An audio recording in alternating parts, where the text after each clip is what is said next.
शुद्ध महादेव में हम प्रवेश कर चुके हैं। प्राचीन श्री शूल पानेश्वर शिव मंदिर शुद्ध महादेव धर्मार्थ ट्रस्ट जम्मू कश्मीर। ये भी धर्मार्थ ट्रस्ट के अंडर में ही ये मंदिर है। ये इसका मुख्य द्वार है और यहीं से हम गाड़ी पार्क करके अंदर जाएंगे। ये मैं आपको ये दिखा रहा हूँ। शुद्ध महादेव जयमल माता श्री देवी मंदिर शुद्ध महादेव। ये देखिए जी, यहाँ श्रृंगेरी धाम आश्रम भी है। पहले भी मेरा यहाँ आना हुआ है और ये हम यहाँ से अभी हम प्रवेश करेंगे। शूल पानेश्वर शिव मंदिर शुद्ध महादेव।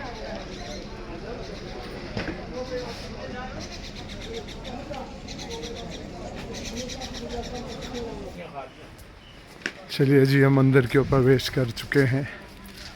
अरे वाह, देखिए जी कितना विशाल वृक्ष।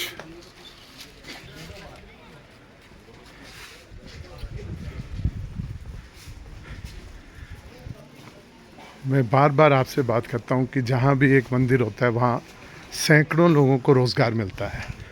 आप देख सकते हैं सभी हमारे धार्मिक स्थल, उनके पास बड़ी मात्रा में दुकानें होती हैं जिसमें बहुत सारी सामग्री आप यहाँ लेकर तीर्थयात्री जाते हैं। मिठाई की दुकान होती है। ये देखिए जी, मिठाई की दुकान, कई प्रकार की मिठाई हैं, पकोड़े हैं। ये देखिए जी, हाँ हाँ हाँ, मालपुए, जलेबी। ये मालपुए बन रहे हैं जी। किस चीज़ के बनते हैं ये? मैदा, सूजी और चीनी। ये देखिए जी, और फिर चाशनी में डालते हैं बाद में, हैं कि इसी में ही मिक्स है? ये सब मिक्स है, बस इसको फ्राई करके इसको इसमें डाल दिया जाता है। चलिए जी, अब हम मंदिर की ओर जा रहे हैं।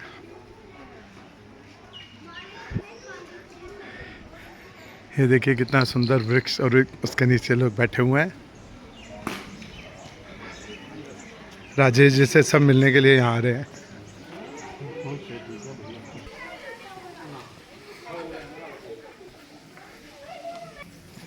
ये हम मंदिर के प्रांगण में पहुँच चुके हैं जी।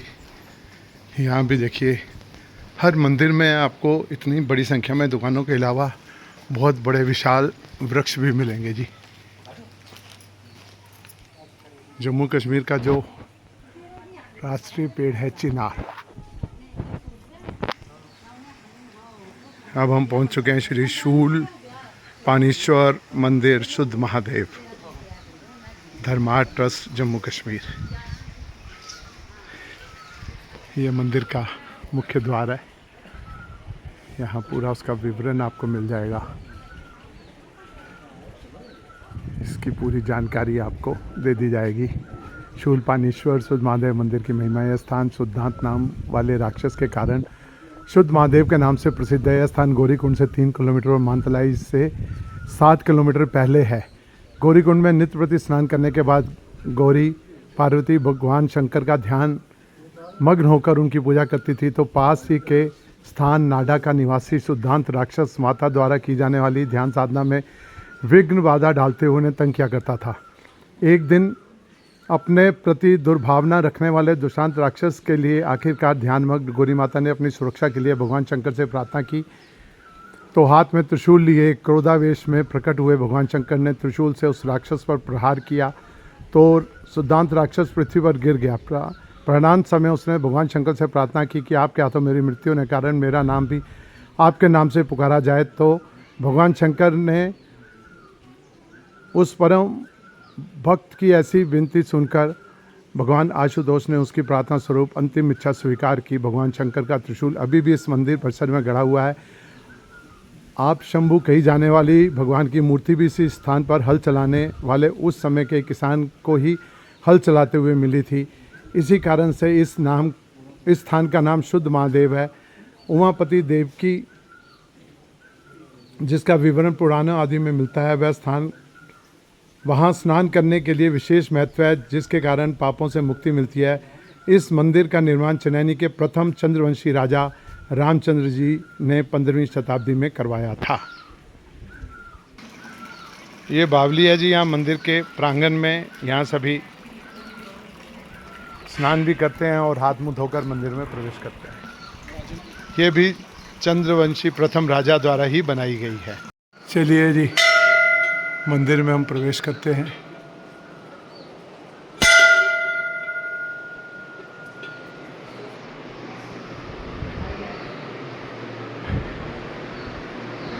हर हर महादेव।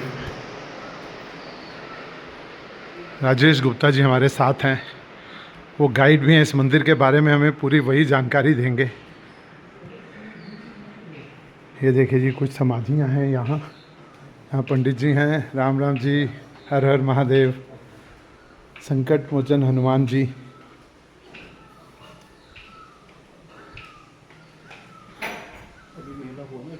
जी, यहाँ मेला होता है जी प्रत्येक वर्ष जून के महीने में। राजेश जी अब बताइए इसके बारे में। ये वो त्रिशूल है जी जिसको भगवान शिव ने राक्षस को इससे मारा था। इसके 3 भाग हैं, एक ये है, ये 3 इसके भाग हैं जी। ये देखिए, ये धरती के अंदर है, वो टूट चुका है, वो आधा है, और ये पूरा है। कितना बड़ा इसका डाया है, देख सकते हैं। ये हाथ भगवान शिव का, वो हाथ जहाँ उनका लगा था वो वहाँ है। और ये आप देख सकते हैं, इधर भैरवनाथ जी की मूर्ति है। और ये जो शिवलिंग है, वहाँ अंदर शिवलिंग भी है ना जी। ये क्या है, आज दिन तक इसका किसी को पता नहीं है। और इसके ऊपर ये जो लिखा गया है जी, ये भाषा भी आज दिन तक, ये कोई देव लोग की भाषा है। ये इसके ऊपर जो लिखा हुआ है, आज दिन तक ये भी कोई पढ़ नहीं पाया। ये किस काल की भाषा है इसके बारे में भी अभी तक किसी को ज्ञात नहीं हुआ है। यहाँ आप देख सकते हैं, ये यहाँ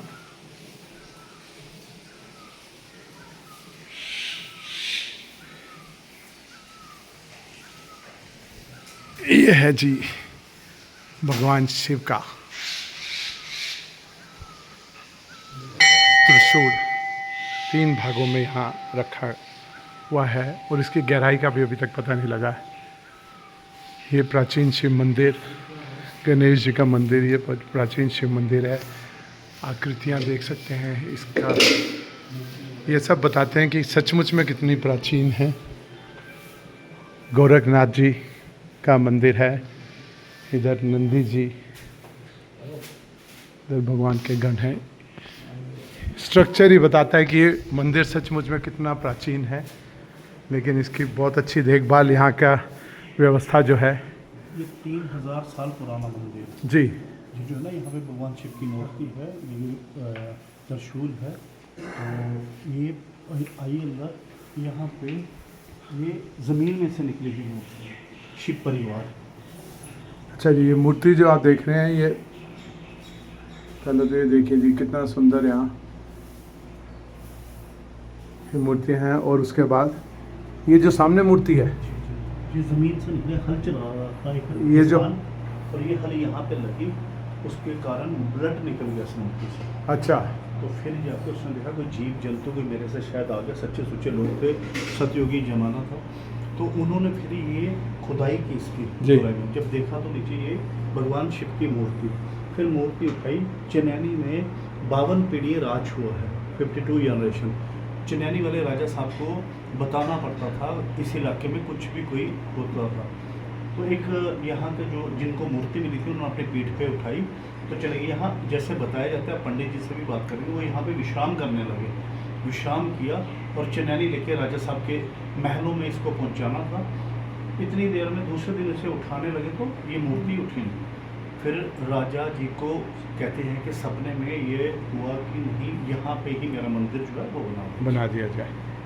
जो प्रथम राजा थे चंद्रवंशी, उन्होंने ही इस मंदिर का निर्माण किया जी। पंडित जी को ये देखिए जी, जय हो। आप सब इस मूर्ति के दर्शन करें और आपको भी इसका पुण्य मिले जी। देखिए, ऐसा है कि जो पार्वती जी के जन्म स्थान को मान रहे हैं, आगे 7 किलोमीटर का है जी। इसकी बताती है, साधु के टाइम राजा हिमालय जी के घर पार्वती जी का अवतार हुआ। जब उनकी कोई 6-7 साल की एज हुई तो उस समय नाथ भगवान आए, उन्होंने देखा जहाँ ये एक शक्ति का जो अवतार हुआ है, तो पार्वती जी को उन्होंने प्रेरणा दी और उनके माता पिता जी को बताया कि जो आपके घर में जो गुड़िया हुई हैं ओके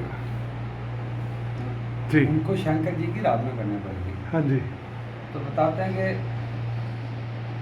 उस समय भगवान शिव उनकी आराधना करने के लिए उनको प्रेरित किया, उन्होंने प्रेरणा दी और बताया कि बताते हैं कि गौरी माँ पार्वती जी ने अपनी भक्ति के लिए जो गौरी कुंड स्थान चुना हुआ है। तो रोजाना मानतलाई से जाकर पार्वती जी गौरी कुंड में जाती थी। उधर एक प्राचीन कुंड बना है जिस कुंड के अंदर आज भी कामधेनु गाय के थान दिखाई देते हैं, नेचुरल बने हुए। जिन थानों में से उस जमाने में दूध की धारा निकलती थी, दूध से ही गौरी जी स्नान करती थी। और शादी से पहले माता जी का नाम गौरी हुआ, गौरी जी ने उस कुंड के अंदर स्नान किया, इसलिए जगह का नाम करके गौरी कुंड। उसके बाद मंदिर के पीछे एक बड़ी गुफा बनी हुई है। इसी गुफा के अंदर बैठकर माँ पार्वती जी भगवान शिव को पति रूप में पाने के लिए कई हजार वर्ष तक तप करते थे। तो ऐसे ही बताते हैं कि रोजाना मानतलाई से जाना, कुंड में स्नान करना, गुफा में बैठ कर ध्यान करना, उसके बाद वो आ जाती थी सुधमादेव। तो सुधमादेव धाम की जो हिस्ट्री बताती है, उस समय जहाँ मंदिर और मूर्ति कुछ नहीं होता था, जंगल के अंदर एक शिवलिंग जाता था जो आज भी मूर्ति के दाहिने हाथ में लगा है। तो इसी शिवलिंग की गौर की जहाँ आराधना करती थी। और इधर एक सुधांत नाम के राक्षस आते थे, वो भी इतने शक्तिशाली हुए हैं जैसे रावण था। तो वो राक्षस भी इसी शिवलिंग की आराधना करते थे। किसी श्राप के कारण उनको राक्षस की जो जूनी मिली थी, तो उस जमाने में सच्चा दान लोग जो था भक्ति समझते थे। तो उन राक्षस ने देखा कि ये देवकन्या जो है हो सकता महादेव जी को वरदान दे दें कि मेरे को तो कुछ नहीं मिलने वाला है। तो उन्होंने एक दिन अपना जो भयंकर रूप धारण किया और पार्वती जी को डांड लुकाना शुरू कर दिया। तो बताते हैं कि गौरी माँ पार्वती जी ने मान शंकर जी के आगे प्रार्थना की कि हे प्रभु, मैं आपकी जो आराधना कर रही थी, जो ये राक्षस है जो मेरे को इधर भक्ति नहीं करने देता है। तब महादेव जी तो अपने भक्तों के लिए बहुत दयालु। उन्होंने देखा जो सुधांत नाम का राक्षस था वो भी उनकी आराधना करता था और पार्वती जी भी उनकी ही आराधना कर रही थी। तब महादेव जी ने उस राक्षस की मुक्ति के लिए एक त्रिशूल मारा था, वो आज भी मंदिर के बाहर मौजूद है। तो वो राक्षस इतना शक्तिशाली हुआ है, उसके शरीर के लगने से ये त्रिशूल टूट गया। टूटने के बाद एक हिस्सा उसका है जो जमीन के अंदर चल गया और दो हिस्से उसके शरीर को लगे। जब वो जख्मी हो गया और जख्मी हालत में उसके मुंह से ओम नमः शिवाय निकलने लगा।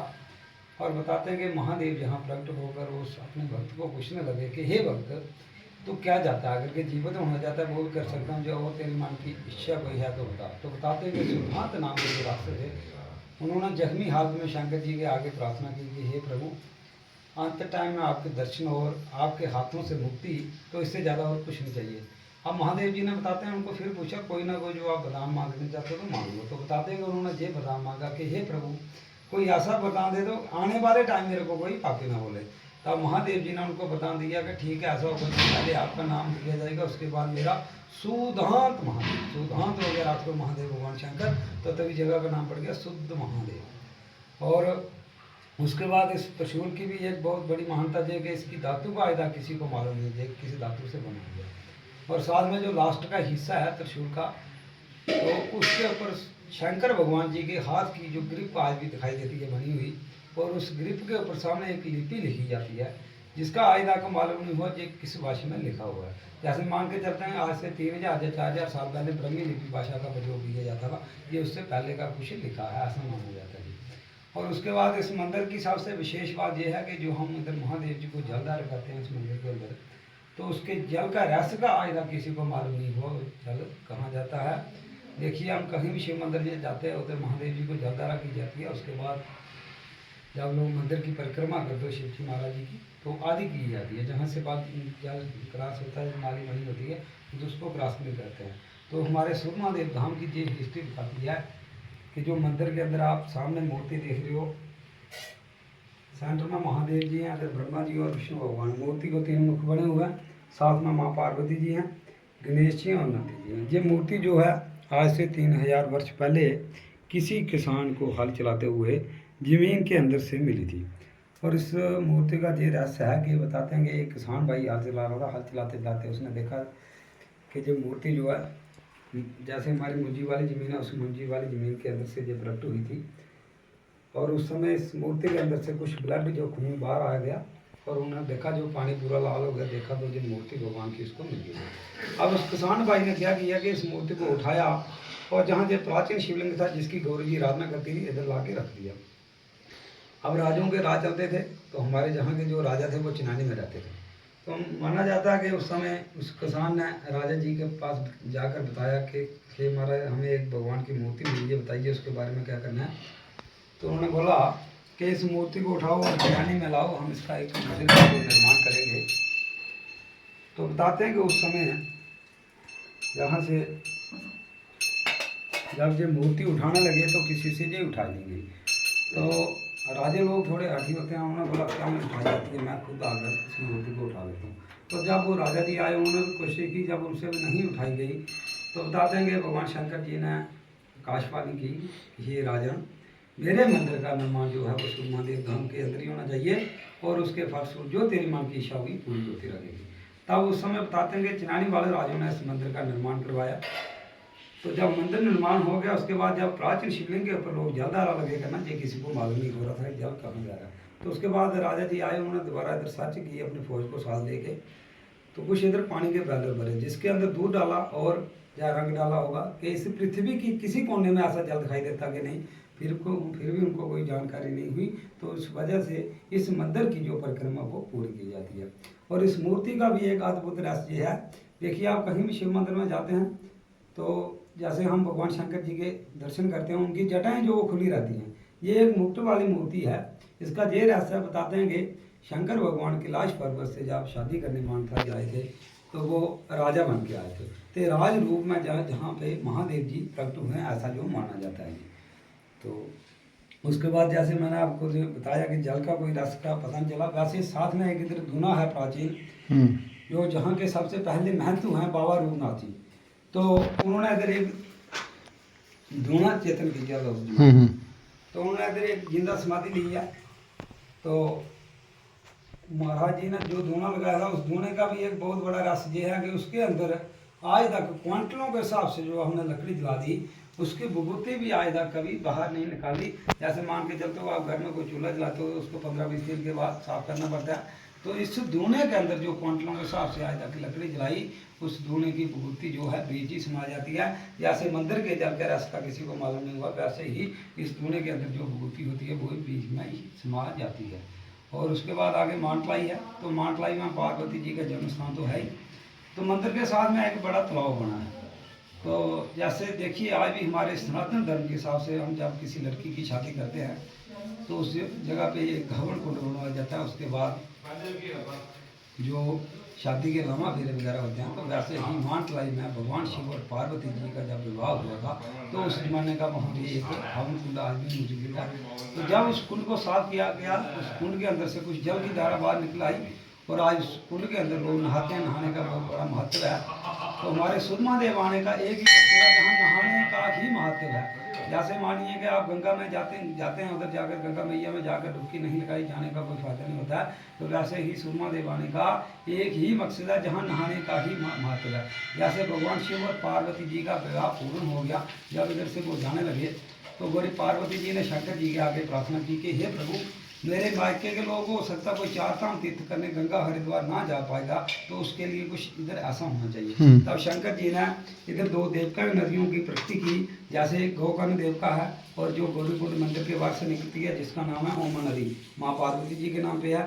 तो इन देवकाओं का हमारे जहाँ जो महत्व है, जैसे किसी बंदे की डेथ हो जाती है तो उसको दाह संस्कार करके उसकी अस्थियाँ जो हैं वो हरिद्वार लेके नहीं जाते हैं जहाँ से, और यही इसी देवका माता के अंदर छोड़ी जाती है। और इस देवका महामाई के जल के अंदर इतनी बड़ी जो हमने अपनी आंखों से जो शक्ति देखी है, ऐसे आप हड्डियों को कई साल तक पानी में डाल के रख दो, कभी गलने नहीं लगी। और इस देवका महामाई के जल के अंदर इतनी बड़ी शक्ति है, आपको 2 या 3 दिन तक वो अस्थियाँ दिखाई देंगी, उसके बाद कोई पता नहीं चलता वो कब। गौरीकुंड में नहीं, सूर्य महादेव गोकर्ण देव का है। अच्छा। गौरीकुंड मंदिर के बाद जो दो देव कई नदियाँ हैं। ठीक। तो इसका ये है कि उस जल के अंदर इतनी बड़ी शक्ति है, वो उसको भस्म कर देती हैं।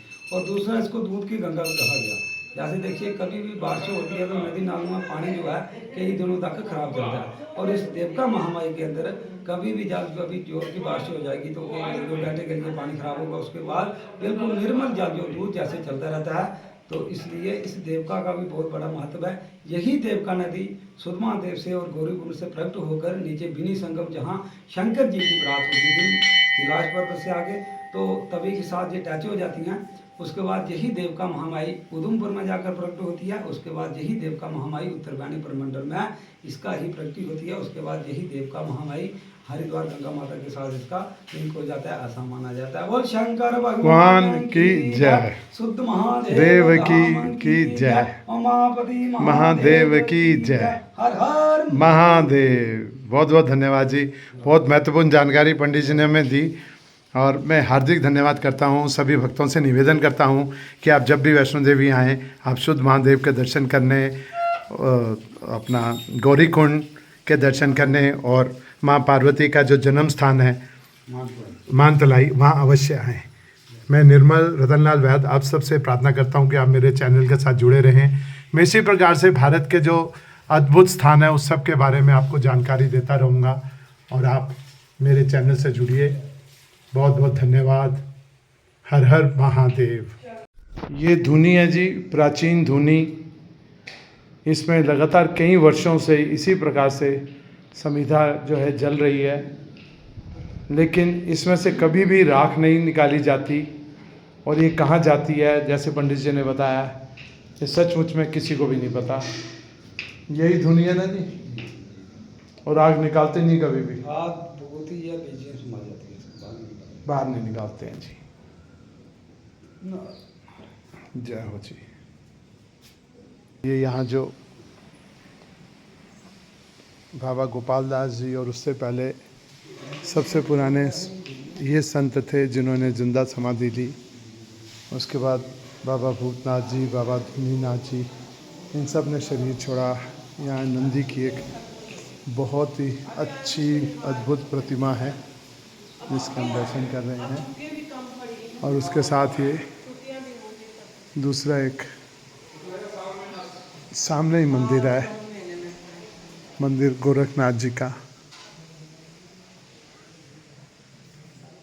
ये गोरखनाथ जी का मंदिर है जी, बिल्कुल इसके सामने।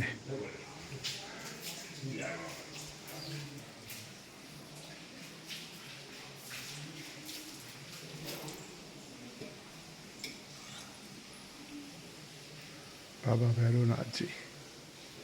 और इस प्रकार से आप सबको मेरे चैनल के वहाँ दर्शन हुए। आप इसी प्रकार से मेरे चैनल के साथ जुड़े रहिए, निर्मल रतनलाल वैद्य, और मैं आपको देश भर के ऐसे अद्भुत स्थानों के दर्शन कराता रहूँगा।